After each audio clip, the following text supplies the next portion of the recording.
Avec la fin de Barkhane et de Takuba, la France quitte le Mali mais pas le Sahel.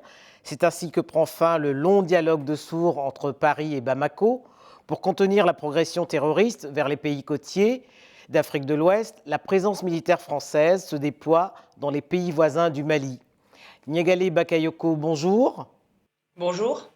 Les autorités maliennes ont pris acte du retrait de Barkhane et de Takuba après les mois de tension entre Bamako et Paris. L'observatrice que vous êtes a-t-elle été surprise par ce dénouement ?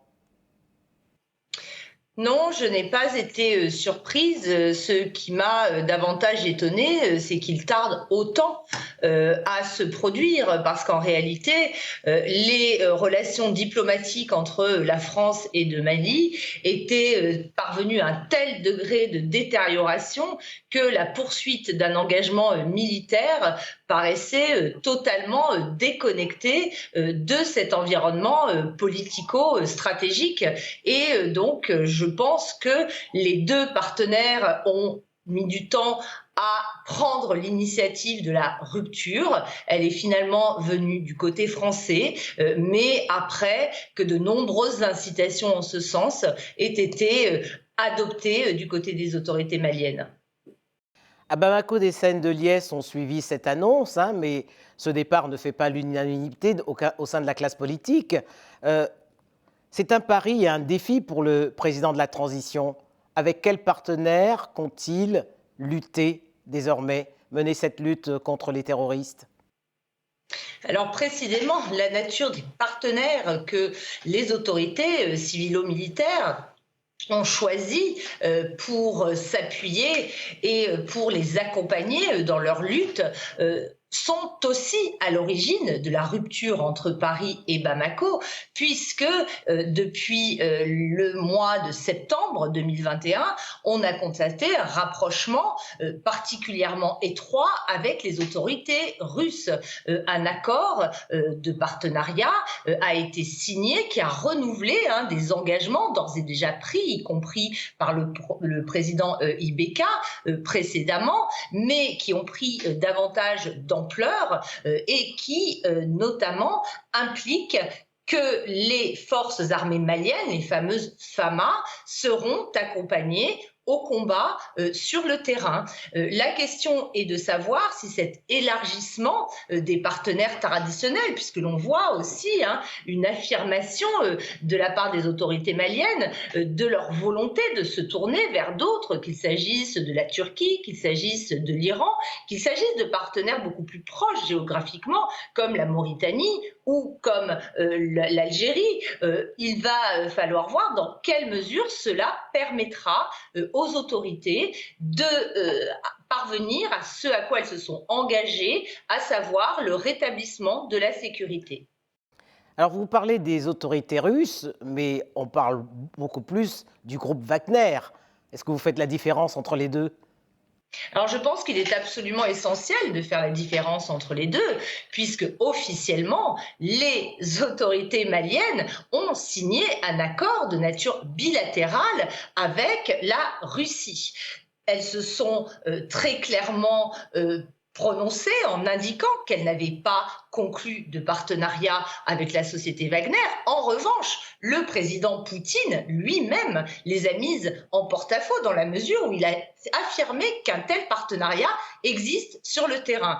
Les signes de celui-ci se sont multipliés, mais la difficulté à laquelle on est confronté, c'est celle de connaître la nature exacte des liens qui unissent le Kremlin à cette société dont le statut est extrêmement flou et qui, à mon avis, rendra extrêmement difficile à l'avenir l'identification des actions imputables à cette société ou à des instructeurs déployés à titre bilatéral.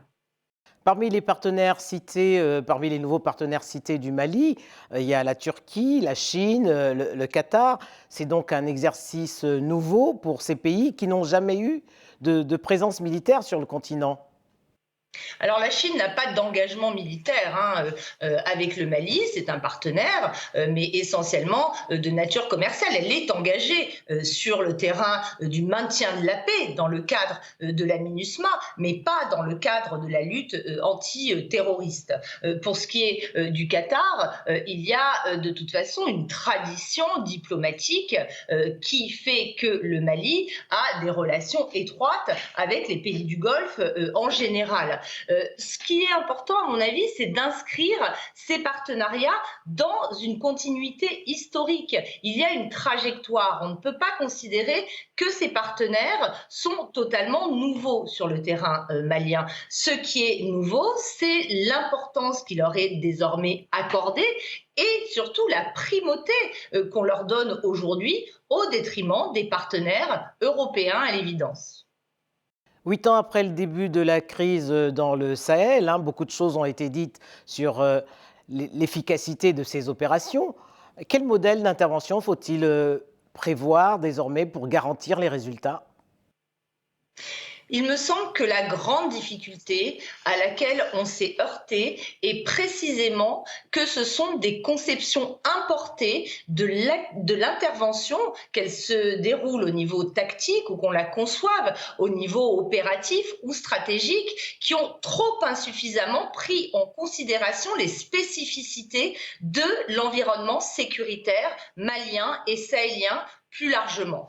C'est en ce sens, à mon avis, que l'on peut véritablement parler d'échec collectif et qu'à mon avis, il sera là aussi extrêmement difficile pour les nouveaux partenaires que nous avons mentionnés d'être davantage efficaces, d'avoir davantage d'impact sur le terrain, puisque l'on voit très bien que ce sont en réalité les complexités des contextes locaux qui leur échappent.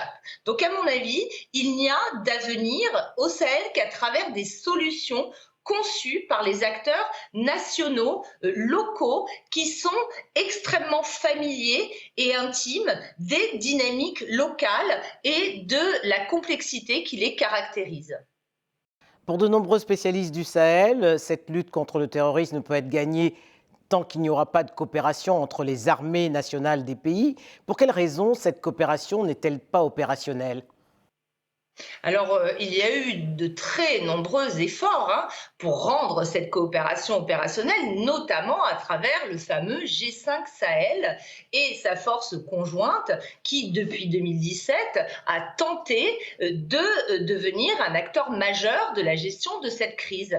Mais l'on s'aperçoit que cette tentative se solde plutôt par un échec, tout d'abord parce que les moyens financiers et logistiques n'ont pas pu être mobilisés par les 5 partenaires, et d'autre part parce que c'est la revanche du politique que l'on voit aujourd'hui rattraper le G5 Sahel, qui est aujourd'hui paralysé par le fait que 3 de ces pays, à savoir le Tchad, le Mali, le Burkina Faso, sont désormais dirigés par des régimes militaires, ce qui empêche un certain nombre de leurs partenaires d'apporter le soutien extérieur nécessaire au financement et au fonctionnement de cette force.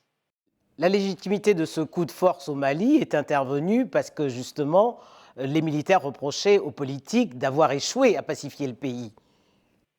C'est ce qui est extrêmement troublant dans ce qui se produit non seulement au Mali, mais on l'a vu aussi au Burkina Faso ou en Et même en Guinée. Guinée. Et en Guinée, absolument, c'est que ces coups d'État interviennent dans un contexte de désillusion démocratique. On s'aperçoit que les populations considèrent aujourd'hui que les classes politiques ont échoué à répondre aux promesses qu'elles avaient formulées dans un nombre extrêmement large de domaines, qu'il s'agisse bien entendu de la démocratisation elle-même, qu'elles considèrent n'avoir bénéficié qu'à une élite extrêmement limitée, mais qu'il s'agisse aussi du développement, de l'éducation, de la décentralisation. On le voit très bien, notamment avec une autre question absolument majeure d'un point de vue sécuritaire, qui est celle de la question du nord du Mali. Et aujourd'hui, L'incarnation par excellence de la démocratie aux yeux des partenaires extérieurs, à savoir la tenue d'élections, n'est absolument plus perçue par la majorité des populations comme un gage de progrès. Et à mon avis, c'est vraiment à la lumière de cet échec des autorités légitimement élues que l'on doit aussi lire cette résurgence des coups d'État. Niagalé Bakayoko, le repositionnement des forces françaises au Niger et au Burkina Faso, puisqu'elles ont quitté le Mali, qu'est-ce que cela augure? Alors, il me semble qu'il sera absolument essentiel de tirer un certain nombre de leçons de ce qui n'a pas fonctionné précisément dans l'engagement massif qui a été fait au Sahel. Il faut se rendre compte qu'aujourd'hui, l'objectif des autorités françaises est de rendre leur présence la plus légère et la moins possible et la moins visible possible sur le sol du Niger, voire du Burkina Faso. Mais je pense que la question de la cohérence politique va être absolument essentielle. On voit bien que les motifs officiellement avancés côté français pour justifier leur rupture avec les autorités maliennes est justement le fait qu'il y a une junte au pouvoir. Or, au Burkina Faso, on voit bien que les autorités s'engagent elles aussi vers une transition qui sera longue, hein, puisqu'on parle de 36 mois. Donc, le repositionnement sera compliqué de ce point de vue politique. Par ailleurs, l'élément absolument crucial dans tous les pays du Sahel va être celui de l'acceptabilité sociale de la présence française est plus largement essentielle parce qu'aujourd'hui, à mon avis, le principal frein à la présence internationale est véritablement le sentiment d'abord de doute qui s'est transformé en exaspération face à ce qui a été perçu comme une absence d'impact sur le terrain de la présence militaire internationale, malgré les moyens perçus comme colossaux mobilisés. Donc aujourd'hui, l'élément central sera celui de la façon dont ce nouvel engagement sera perçu par les populations qui sont aujourd'hui l'élément à la fois le plus central, mais aussi le plus imprévisible, à la fois pour les gouvernements nationaux et pour leurs partenaires, quels qu'ils soient. Niagalé Bakayoko, merci. Merci à vous.